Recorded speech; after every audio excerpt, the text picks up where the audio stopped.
One night in the city, John comes home to his wife, Karen. They hardly speak to each other and even eat dinner in separate rooms. Their marriage is clearly falling apart. Later, they sit together for a short while and watch the news. The reporter says that a fast-spreading infection is taking over the country. John believes it's a conspiracy created by a big drug company and even claims the same company might have released the virus. Karen ignores him, tired of his theories. John says he'll look at some papers before going to bed. Karen wants to say something important, but stays silent, thinking she'll talk to him the next day. The next morning, a loud noise shakes their house. A plane flies dangerously close over the roof, breaks part of it. At the same time, Karen finally gathers the courage to tell John she wants a divorce, but he doesn't hear her. He's already gone outside to check the crash. Shocked, John rushes home and tells Karen while sirens echo in the distance. They look outside and see chaos. The infected have turned into zombies, attacking and eating people. Frightened, they turn on the news again. When they check their food supplies, they realize they barely have anything left. The stress overwhelms John, and he runs to the bathroom to vomit. Karen decides she should go next door to collect supplies. She says that since the law doesn't matter anymore, it's not stealing, and promises they'll take turns going. A little while later, John comes back carrying food. He says the neighbor's door was already open. Now it's Karen's turn. Before leaving, she prepares carefully, putting on a helmet, gloves, and taping a knife to her shoe. She tells John to clear out the moving boxes from the closet so they can store everything they collect. When she returns, John asks if the boxes were meant for moving out or just storage. Karen simply answers yes, and says nothing more. Then she sends John out again, asking him to bring the neighbor's big TV next time. That evening, the news reporter gave his final broadcast. He says this will be their last message and they'll return when the situation is under control. The army is evacuating survivors. If you need help, mark an X on your window. John and Karen tape a large X on their window, hoping for rescue, but that night, a helicopter passes right over their house without stopping. The next morning, John sees Karen coming back with supplies. She says she couldn't sleep, so she went into other apartments and took what she could find. John makes her promise that when the epidemic ends, they'll return everything. But he's disappointed when he notices most of what she brought are nice clothes instead of food or useful items. After that, John starts worrying that zombies might break into the house. He begins finding ways to protect them, like making a homemade flamethrower with a spray can and a lighter. Karen helps too. Together they collect all the knives and hammers in the apartment. At 3 p.m., the radio announces that scientists still don't know what caused the epidemic. Only some parts of the world are infected, and the government is trying to keep electricity and water running to maintain order. To distract themselves, John and Karen play cards. John says he believes everything will return to normal and adds, humanity has survived worse, like the Black Plague. But Karen gets annoyed by his forced optimism and starts drinking again, even in the morning. When John scolds her, she suddenly shouts, "I've been drinking every day for a year, and you never even noticed." She goes into the nursery, and they both finally face the truth they've been avoiding. Their little daughter died, and that's when their marriage started to fall apart. Karen says that soon they'll both die too, but John tries to comfort her. "No, we'll survive." They decide to stay prepared for danger and start exercising daily, though Karen keeps drinking. One night, they hear a sound at the door. John thinks it might be a rescue team, but when he opens it, a zombie tries to push inside. They struggle together and barely manage to close it again. The next afternoon, the radio says a scientist is trying to isolate the virus to make a vaccine. But the lack of clear news only makes things worse. To calm their nerves, John and Karen start smoking, and when that stops helping, Karen reveals she has stronger stuff that she stole from an evidence locker. John is nervous at first, but Karen teases him for being scared, so he joins her. She praises him and then shows her full secret stash, drugs and even a gun. She also confesses that during the last few times they were intimate, she mixed drugs into the muffins she baked for him. John is shocked, but now he wants to try more. That night, they drink alcohol and watch old VHS movies together. The next morning, Karen jumped at the sound of gunfire. John was practicing shooting and accidentally broke a cup that belonged to Karen's mother. John jokes that Karen never liked her mom anyway, but she still gets angry. She goes to the bathroom and sees a helicopter flying past, but it doesn't stop in their area. During breakfast, John says the shooting incident made him realize they need to prepare for long-term survival.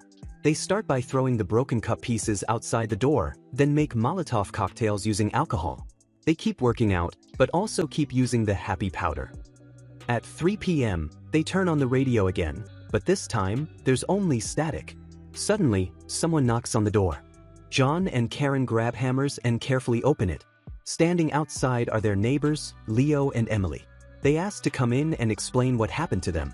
After the plane crash, they were trapped in the laundry room. When they finally got out, zombies had taken over their apartment. They found John and Karen's place because they saw the broken cup pieces outside the door. Leo and Emily haven't eaten in 2 days and ask if they can have some food. John and Karen go to the kitchen, while both couples quietly whisper to each other about what to do next. Emily tells Leo that Karen lost her mind after her child died and that she can never have kids again. She also complains that Karen removed her notes from the laundry room. Meanwhile, Karen tells John they must save food and mocks Emily for covering the laundry room with useless post-it notes. John thinks they should help the neighbors, but Karen suggests adding a little happy powder to the food. It reduces hunger. During dinner, Emily realizes the clothes and TV in the apartment actually belong to her. Karen ignores it and asks what their plan is now. Leo politely says, "If you want, we can leave." But Karen doesn't dare to throw them out. When Leo offers to help with cleaning, Karen agrees. That evening, all four sit together, drink, and talk. Emily keeps stopping Leo from arguing with John so they can stay on good terms. Later, Leo and Emily are surprised to hear they'll have to sleep on the floor. While brushing her teeth, Karen angrily tells John, "These people think they're better than us just because their apartment has extra rooms." The next morning, Emily stays in the bathroom for a long time just to annoy Karen. After breakfast, Karen tells them they'll only get food if they help clean. While working, Emily whispers that it's humiliating, but Leo says they should just bear it for a while, and even offers to leave. Emily refuses, wanting revenge. That night, they decide to attack John and Karen. Later, while Karen naps, Leo and Emily whisper, "Let's do it now." But Karen hears them and quickly takes John to another room. She tells him she suspects the neighbors are planning something. John agrees, and they decide to act first. Karen bakes cookies and secretly mixes in the illegal powder, saying it's only to scare them, but she adds too much. Leo and Emily eat a lot and die on the couch. Horrified, John and Karen take happy powder to calm themselves. Suddenly, the bodies start moving. Leo and Emily rise as zombies. Karen grabs the gun and shoots them both. Afterward, John and Karen drag the bodies to another apartment, then spend the day taking more drugs. At night, they take sleeping pills and fall into a deep sleep, not hearing the rescue helicopter flying overhead, calling for survivors to turn on their lights. The next morning, Karen says that if this is their last day, she wants to live for real. They take more powder and spend time being close again. Later, while bathing, Karen says that when this is all over, she wants to adopt a child. John agrees, and they both confess they still love each other and want to rebuild their life together. They plan a date night. John admits that after their daughter died, he buried himself in work, but this crisis has shown him what really matters. That evening, after watching a romantic movie, they're about to get intimate when there's a sudden knock at the door. A voice claims to be the rescue team. Karen opens it, but 3 thugs rush in and attack her. They threaten John with a knife and demand valuables while their leader drags Karen into another room. But Karen fights back. She throws flour in his face, kicks him, then grabs scissors and stabs him in the neck again and again. The other 2 rush at her, but John appears with the gun and shoots them both. They hide the bodies in another apartment and start drinking again. Soon after, they hear the real rescue team outside. John and Karen run to the window and wave, but the helicopter doesn't notice them. Karen becomes hopeless because their food is running out. John promises that after some rest, they'll think of a new plan. At midnight, Karen wakes up to find John sharpening weapons and replacing flashlight batteries. They put on protective gear, kiss, and go outside to fight the zombies, but there are too many. They're forced to retreat. Back home, Karen reveals she's been bitten. John holds her and says maybe she won't turn, or a vaccine will come soon. But Karen starts feeling hungry in a strange way. John cuts his hand and pours blood into a glass for her. She drinks it, and her hunger fades for a while. She tells him he can't keep doing this forever. John insists it's his choice. They just need to survive until help comes. They cry and hold each other. Karen admits she can now smell John's blood. That night, they make love one last time without any drugs. But in the morning, John wakes up alone. In the bathroom, he finds a letter. Karen thanks him and writes that she keeps dreaming about turning into a monster, so she wants him to end it. John runs to the nursery and finds her there. She has already turned into a zombie but chained herself up. Around her neck hangs a sign that says, "Love me, kill me."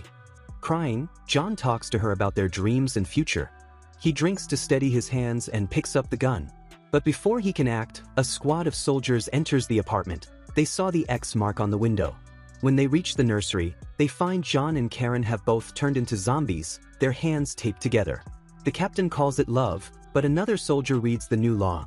Zombies are no longer citizens and must be executed to protect others.